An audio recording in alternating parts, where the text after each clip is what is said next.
My name is Annie. I live with my husband Jay and a black cat as a pet, Pepper. I have known Pepper since I brought her home when I was single, so we have been together for about 5 years now. There was nothing wrong with my marriage, but the relationship between Jay and his parents was bothering me. He was raised by his father very strictly. No video games, no TV. He was not even allowed to hang out with his friends. Because of this lifestyle, he never made any friends. Until he met me, he had a very dark personality. It was 2 years after Jay and I got married that my father-in-law, who was such a strict man, passed away. He collapsed suddenly when he was eating breakfast, and he's gone then. It's not that my mother-in-law served him something for breakfast. My father-in-law used to take the medicines for hypertension. The doctor said he had a myocardial infarction caused by his hypertension. When my father-in-law passed away, I asked Jay if he was doing okay. For some reason, he had a smile on his face. No one can stand in my way anymore. The face of Jay and the way he muttered while looking at a portrait of his father, it was quite creepy. No matter how bad a parent he was, don't you think it's normal to show at least a hint of grief?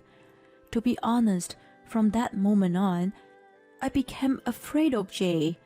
It was as if he had become a different person, like he was possessed by the devil, that kind of fear.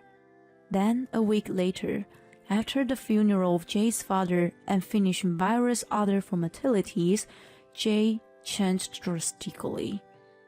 Jay had gambled away all the money we had set aside for our home. Don't you want to live in a mansion?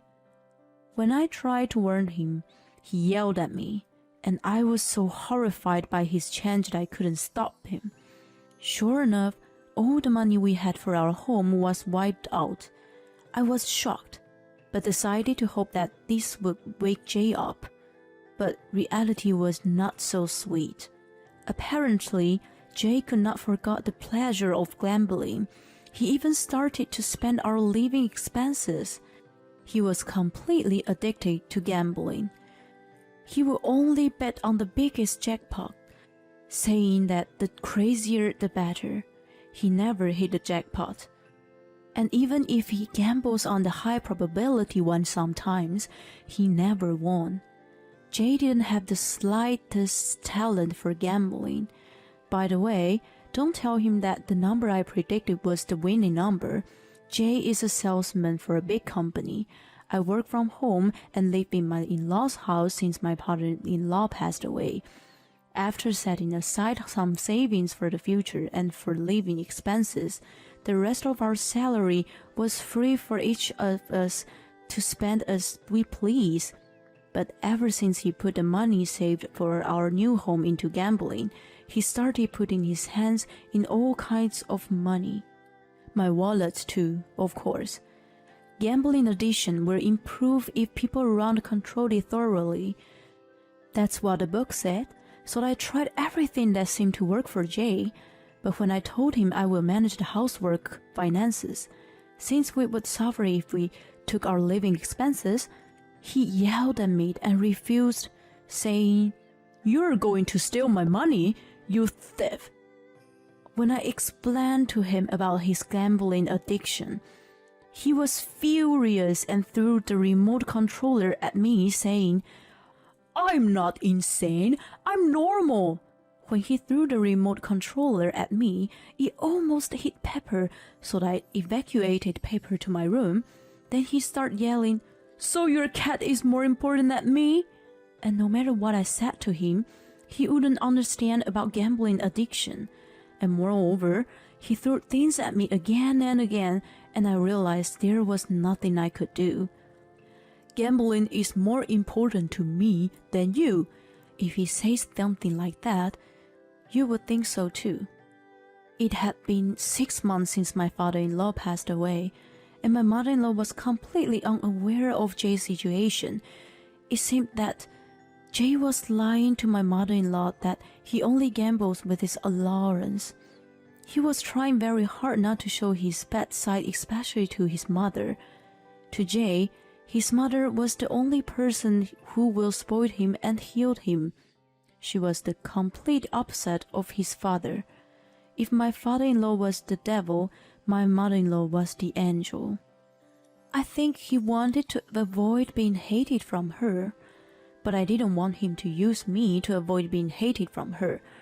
Actually, my mother-in-law said to me today, Annie, Jay told me, but you shouldn't complain about every single thing your husband does. A wife should obey to her husband without complaining. She kept on and on about it. But mother, Jay is always saying terrible things to me. I'm his mother, so I understand everything about Jay. He's a sensitive boy. He never said terrible things. But because of you, he had no choice but to say them. My mother-in-law was so sarcastic. When I was about to say, but it's necessary for his gambling rehabilitation. Well, I think you're overreacting. You should allow him to gamble a little. You don't know anything because you just stay at home, but men have social life. Jay used to gamble once a month to relieve stress. You should stop meddling. Oh, and you should level up your housekeeping skills instead. I check your room from time to time. It's so dusty. No one could live in a place like that. You're a lazy wife. Did you go into my room without telling me? Is that why my work tools are missing? How can those things be work tools? You don't even have a job to begin with. My son said you're a stay-home parasite. I've explained to Jay that I work from home. I've even taken him to meet the people I work with. He even talked to them and greeted them. And he calls me a parasite? Does gambling addiction even make a person lose his memory? Besides, everything in this house is mine. I'm free to throw it away or sell it. If you don't want to be evicted, don't disobey me. Before I could say anything back, she left with a big smile on her face. When my father-in-law died, she changed. She became more devilish, mean, and bullying. When I complained to Jay about it, "You call my mother a thief? Are you going to use that story as an excuse to beg me for things? You're a wicked bitch." He won't believe me. He just yelled at me. Why did I marry such a man? Why did I put up with him and not abandon him? This thought was growing stronger every day. And when I finally discovered that Jay had even gotten his hands on my savings, something snapped inside me. I'm getting a divorce. It was the only way. If I continued to live like this, I would be doomed to hell. But I didn't think they would let go of me so easily, of someone who they could just treat like a nice housekeeper. I couldn't imagine that they would simply nod their heads when I asked them for a divorce. Just when I was hesitating, someone unexpectedly came to my rescue.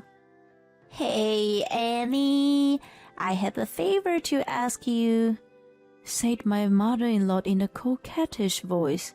To say the least, I was sickened. "Will you divorce Jay?" "Of course, you're a parasite with no money. How about $100,000 as alimony?" Divorce with alimony? I thought I was dreaming, so I scratched my arm with Pepper's fingernail. It hurt. It wasn't a dream. "I can understand why you don't want to leave Jay. He's the husband you loved. But you know what? I've never forgiven you. You were always trying to get Jay's attention by making me the bad one. But you're not good enough for Jay. Jay is tired of you too. He says that you spend the money he saved together for the house, but you spend it all on your own." What? I couldn't say anything. He blamed me for spending the money. "But Jay said he'll forgive you since he has a big heart. But I can't forgive you. So I'd like you to accept the $100,000 on the condition that you stay out of our lives. I almost screamed that he was lying about the whole thing, but I didn't think my mother-in-law would listen to me. I was racking my brains thinking if I could just let it all go away like this. I have an idea. Maybe I could get a divorce with alimony and just give these two a hard time. Besides, if it's my mother-in-law's opinion, Jay wouldn't deny the divorce. For what the angels say is absolute. I understand, and I will gladly accept your offer. I can't thank you enough for also considering my future. I forced a smile on my face and bowed to her. Then, under the leadership of my mother-in-law, the divorce proceedings so smoothly completed. All of my savings were used, but thanks to the unbelievable alimony, I got my money back. I got a note from my mother-in-law about the alimony, just in case, but I'm relieved to know what the money was transferred to my account right away. The source of this $100,000 was probably my father-in-law's inheritance, but it didn't matter to me anymore. I rented a room near my office and started living with my cat Pepper. It has a walk-in closet and a loft, which I had always dreamed of. I even added a catwalk to the wall, and Pepper and I are overjoyed. The power of money is incredible. Now that I've taken the plunge and rented a nice room, I can now spend my days in peace. My ex-husband and my mother-in-law are gradually fading from my memory. I wish I could just forget about them, but I know that won't happen. 4 months later, I got a call from my mother-in-law. Annie, why didn't you tell me? Please help me. I was shocked to hear my mother-in-law's voice, which was weaker than I had imagined.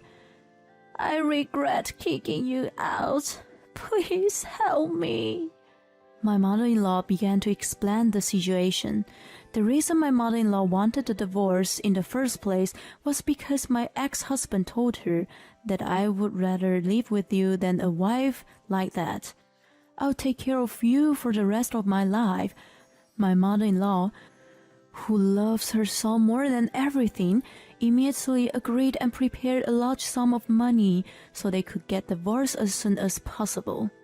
After the divorce, they immediately started living together. She didn't know that Jay was a gambling addict. From now on, I can take care of the family finances. He asked her to put all the family assets under his name. I am so blessed that I have a good son to take care of me. Besides, this house was going to be inherited to you anyways. There would be no problem if I change the name now. My mother-in-law nodded as if to say no problem. She didn't know that it was the worst possible choice. My ex-husband started to show his true colors as soon as the name was put in his name. For starters, he took out a real estate mortgage using his parents' house as collateral. He used the money to gamble again. It was only yesterday that my mother-in-law found out about it. She received a forced closure notice from the lender and found out about it. What the hell is this? He asked my ex-husband about it. Oh, that. I used it to gamble. You got a problem with that? He replied, just like that. She then asked Jay a lot of questions. Apparently, he had mortgaged his parents' house to pay off his gambling debts, but he used the money to gamble again. Jay said, "If I won all at once, I'll be a millionaire." The horse is undefeated so far. There was no way he could lose, so he put all the money in. And then, at the last minute, the horse fell down and the most unlikely horse won the race. This horse had never won a race before. It is said to be the biggest miracle of the century. Jay was a natural-born loser gambler. Too stupid. He repeatedly defaulted on his payments, and it had been more than 6 months since his last payment. My mother-in-law was horrified to find out that he had spent every penny of her husband's inheritance, savings, and salary that he had. In addition, Jay said, "It's okay, Mom. Next time, I'll earn money from bicycle racing instead of horse racing. So, give me the rest of Dad's inheritance." That's what he told her. When my mother-in-law replied that the money was almost gone due to my alimony, Jay was furious. "Why did you pay her alimony without telling me? And $100,000? If I had that much money, I could have doubled it by gambling." He was very rude to her. My mother-in-law contacted me and asked me to return the $100,000. "I can't do that. I have a note." Can you do something about it? We were a family. Please, please. My mother-in-law cried and pleaded it with me, but her tears wasn't worth a penny. I'd even filed a claim for mental anguish instead. "I don't care what you say. Please work hard and pay back." I tried to hang up the phone, but my mother-in-law's attitude changed drastically. "You can't talk to me like that when your family is desperately asking you for a favor. You cold-blooded person. You should feel sorry for us and at least think about it a little." I sighed deeply. You know what? I have pointed out his gambling habit to you many times. You were the one ignored what I said and make fun of me. This wouldn't have happened if you believed even a little bit of what I said. Look, this is all your own fault, you know? That's because I didn't know. I didn't know that gambling addiction was that serious. And I would have at least listened to you if you would have insisted. Yes, it's all your fault. Take responsibility. That's the kind of mother she is. That's why he grew up like that. You two are really alike, you know. You can't even tell when your son is lying. You're a real joke. And it's your son who gambled away your savings. Did I use it? It was all your son's fault. He deserved it. Thanks to you, we're strangers now, so you have to take responsibility for your family. My mother-in-law, perhaps intimidated by my attitude, became silent, but she still hadn't given up. "All right, $50,000. All I have to do is pretend that you stole it from me. Then we can sue you and get back to $100,000. You know, this call is recorded just in case. I knew you were going to say something like that. Besides, I have a note." "Wait a minute. You're going to sue me to get back the $100,000? Why don't you give it a try? Maybe you can win. Do you have the money to sue? Shall I lend it to you?" "Okay." "Oh, you've become a monkey? Then I guess I can't talk to you anymore. Goodbye." After that, my mother-in-law went to a lawyer's office for advice, but I heard she was turned away at the door. "Consult with us for free. You can pay the cost for suing." That's what she was trying to tell him. Of course she would be turned away. A few days after the phone call, Jay asked me to get back together with him. He no longer had anything to put up as collateral, and he was completely behind his payment. I heard that some men in black suit were visiting his house every day now. The house had been sold, and they had to move out in a few days. Jay, who has no money, has nowhere to go. Even if he escaped, he would be caught by the men in black suits. "So I want you to hide me." He also wants me to pay his debts. I told him he could ask his co-workers for help. The man in black suits started visiting him at work. The company found out that he was in debt. Jay, who still can't stop gambling. He was fired for disturbing the public morals of the company. He had a small severance pay, but he used it in gambling again. He's really a hopeless person. "Hey, let me live with you. I apologize for everything." Don't mock me. I know what you're up to. You just want to gamble with my money. No, I mean, Huh, I can't help it.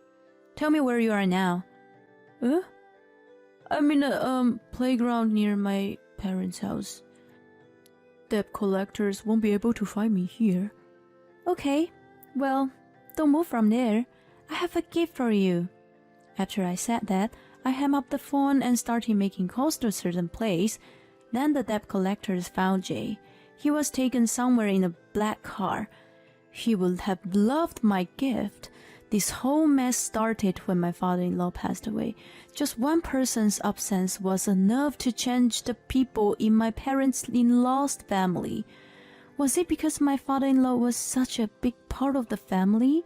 Or maybe this is what happens no matter who is gone. I'm sure that eventually I will get married and start another family.